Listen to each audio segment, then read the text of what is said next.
Berikut ini video viral seorang guru kaget lihat murid atau siswanya yang baru duduk di bangku sekolah dasar, SD, membawa bekal.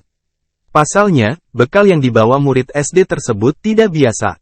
Di mana, sang murid ternyata membawa bekal yang berisikan sejumlah ulat dengan ukuran besar. Sang guru pun mengeluarkan komentar yang membuat netizen ikut menyorotinya. Peristiwa tersebut pun direkam sang guru dan viral di media sosial.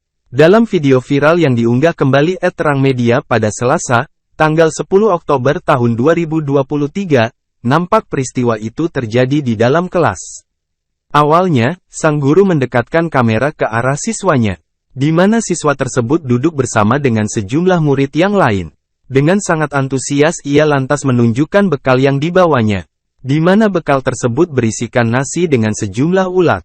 Nampak pula ulat-ulat yang ada dalam bekal itu berukuran besar. Sang guru pun menyebut makanan bekal itu bukan ulat melainkan ular. Ular iki, kebangetan, kata si guru. Sontak saja, muridnya pun tertawa. Sedangkan teman-teman dari murid tersebut pun ikut tertawa dan menutup mulut. Atas aksi guru yang menyebut bekal itu ular membuat netizen pun menyorotinya. Pasalnya, beberapa menganggap jika ulat yang dijadikan bekal itu adalah makanan bergizi kaya akan protein.